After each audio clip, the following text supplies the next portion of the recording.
Paglan, Yaglidu, Kanahukbin. Greetings, how are you doing? I'm Siqaiyuk. Thank you for joining me as I share the story of Tinukak and how the first narwhal came to be. I got this from my TikTok profile and I put it together into one video. And how the first narwhal came to be. Chapter 1. Once upon a time, long ago, there was a widower with her two young adult children. Her name was Pasuk. Her son's name was Tinukak, and her daughter's name was Kurun. Tinukak was a good hunter, and he always provided meat and skins for his family from his hunting. One day, Tinukak successfully hunted a large seal.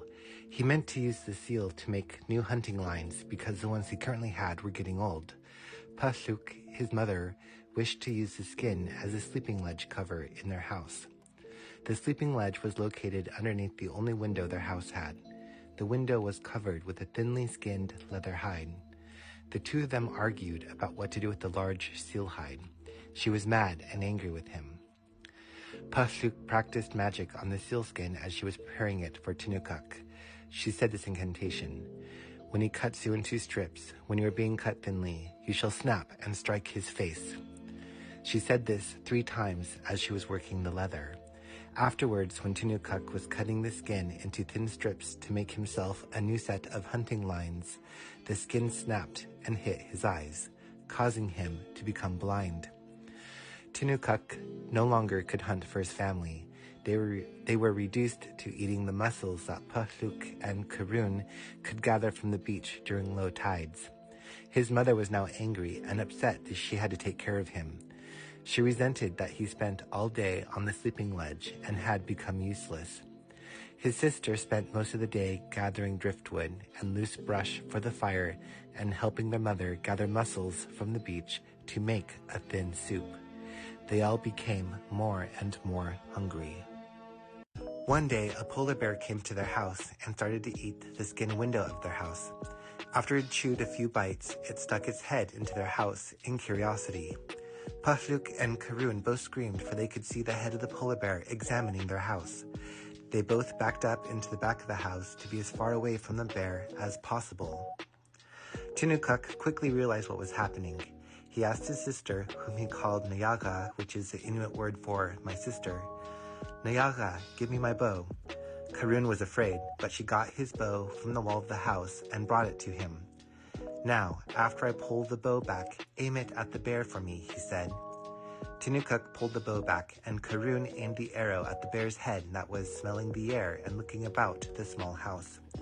When he let go of the bowstring, the arrow flew directly into the bear's eye and killed the beast. "You hit the window," said his mother, who was still upset with him. "You killed the bear," whispered Kurun into his ear, so that only he heard. Pasuk cooked the polar bear meat for herself and Kurun, but she still only fed her son the thin mussel soup. When their mother left the house to gather mussels for him, Kurun would give him pieces of the bear meat in secret.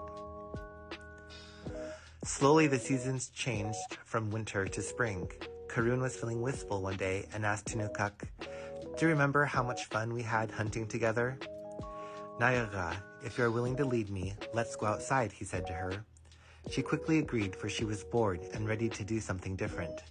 While they were outside, his sister was gathering and collecting an armful of loose brush and driftwood to use for their fire. Tinukak became exhausted, for he had been sitting helplessly on the ledge almost all winter. "Let me lay down and rest for a while," he said. Kurun nodded and replied, "Okay, Iñupiaq," for that is what she called him. Iñupiaq is the Inuit word for my older brother. While he was laying down, he heard a flock of geese flying over him. The geese were loudly talking to each other. "Look at that poor young man down there," said one of the geese. "I wish to help make him see again." Tinukak could hear the geese land near him and start approaching him. He pretended to be asleep. "What mother could be so evil to place a curse on her son and make him blind?" asked one of the geese, talking to its companion. His heart started to race, learning from overhearing the geese that it was his mother that had done this to him. He could sense the goose get very close to him. Then something warm landed on his eyes. A goose had pooped on his face. He struggled to keep still. "We will be leaving soon. Keep your eyes shut until you no longer hear the sound of our wings flapping. Then try to open your eyes," said the goose that had pooped on him. He continued to lay there silently. The next thing he felt was a goose wiping his face with its wing feathers. "Remember, do not open your eyes," the goose said. A few moments later, he heard the geese take off and fly away. After some time had passed, long after he had last heard the flapping of the goose's wing, he tried opening his eyes. He found that when he opened them, his sight was restored to him. "Nayaga," he yelled for Sister Karoon in excitement, but by this time she was far away from him and could not hear him. It was evening when he saw her come towards him. His heart fell when he saw her. She needed new clothes. The clothing she was wearing had worn down into shreds and tatters. He looked down at his own clothes and saw that they were in the same sorry state. "Nayaga, we shall not need for anything any more. I have regained my eyesight," said Tinukak. "No, have you?" she asked. She got close to him and looked into his eyes. She could see that his eyes were bright, healthy, and sound. She placed her nose close to his cheek and smelled his face. "Shall we tell our mother?" Tinukak asked his sister. "What do you mean?" asked Karoon. "She is the one who placed a curse on me," he said. "The geese that came to me when I was laying down and restored my eyesight said that it was our evil mother who placed a curse on me," he said. "Do you believe them?" she asked.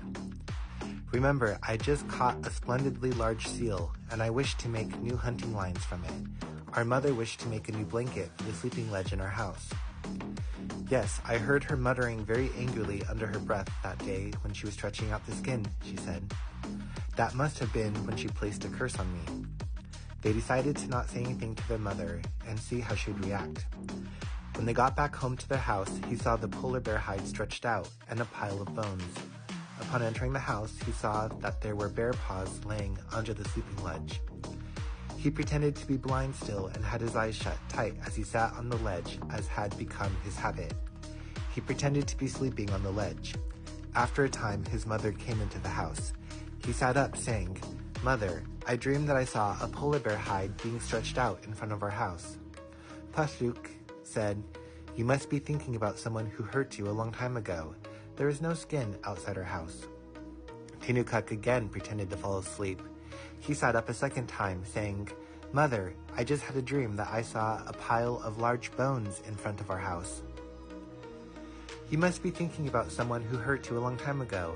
There are no large bones in front of the house." He again pretended to fall asleep. He sat up a third time, saying, "Mother, I just had a dream that I saw a pair of bear paws laying under the sleeping ledge." Their mother answered in a similar manner, "You must be thinking about someone who hurt you a long time ago. There are no bear paws under the sleeping ledge." Tinukak opened his eyes. He jumped off the sleeping ledge and pointed at the bear paws. "Mother, I mean those bear paws." Pasuk realized then that her son had somehow regained his sight. She was afraid and angry. She picked up the bear paws and threw them at him, yelling, "Eat them then, just eat them." With his eyesight restored to him, he began to hunt for the whole family once again. He was able to provide meat and furs for his mother and sister. Beluga whales began to appear along the shoreline. The way he hunted beluga whales was by going out onto the beach with his sister Karoon. He would tie the hunting line around her waist. The other end of the hunting line was attached to his harpoon. His sister was like an anchor or hunting bladder. When he harpooned a beluga, she would brace herself on the shore and he would work with her to haul the beluga to shore, then butcher it. Tinukak started to think about how he could get revenge on his evil mother. After thinking about how he desired to get his revenge, he talked to his sister. "Nayaga, do you like our mother?" he asked her. She looked at him and stayed silent, not responding. He again asked her, "Karoon, do you like our mother?" "Apiaga, I like you more than her. You are the only family that I love." "Tomorrow then she shall help me hunt belugas. I will make her pay for making me blind, starving me, and lying to me. I shall have my revenge," said Tinukak. She agreed to his plan. That night when they returned home, their mother was busy mending boots. Now that he had his sight back, he had begun hunting again and had given her many skins to work with. They now all had fine new clothes to wear. "Oh dear, We are tired, and Karun is exhausted and worn out. Tomorrow, you can help me hunt belugas, if you think you can keep your balance on the beach still, he said to his mother, challenging her. Of course I can keep my balance, said Pafluk, agreeing to help him hunt the following day. The next morning, they all went out to the sea to hunt belugas. When he was ready to hunt and getting into the proper stance to harpoon a beluga as one swam by them, their mother said, "Take one of the smallest ones, not a very large one." A pod of belugas swam by them. Pafluk saw a very small beluga and pointed it out to her son. "See, get that one," she said. But he replied, "No, that one is too big." Just as he finished saying that, one of the largest belugas surfaced in front of them. He quickly harpooned it, and it started to swim quickly away. The hunting line became taut, and there was no slack between the beluga and their mother. The large beluga pulled their mother to the edge of the water. She was bracing herself on the shore against the pulling beluga. Tinukak asked his mother, "Do you remember the time you hurt me a long time ago and cursed me to make me blind?" After saying this, he shoved her towards the water, shouting, "This beluga will give me my revenge." As she stumbled toward the water, she cried out, "My Ulu, it was I who nursed you." She had called him her Ulu when he was a baby. The Ulu is a crescent-shaped knife that Inuit women traditionally used. After saying these words, she was pulled into the sea.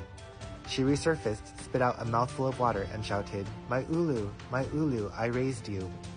Then she disappeared under the water and never resurfaced. While Pafluk was underwater being pulled by the beluga, she transformed into a whale herself. Her long hair spread out around her face in the sea, then twisted around itself, becoming a long horn. This is the origin of the first narwhal and how they came to be. The pod of belugas continued to swim along the coast until they were gone from sight, with the addition of the world's first narwhal. Tinukak and Karun returned home. Soon they began to regret the loss of their mother.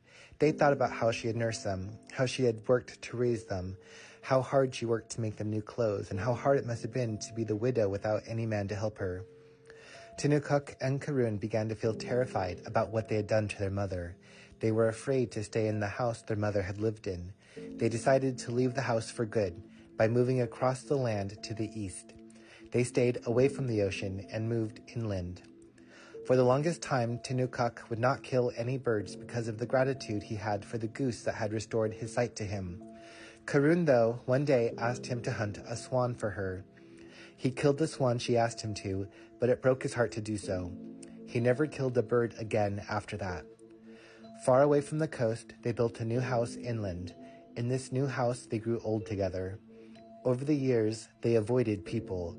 They were too ashamed to try to make any friends at all.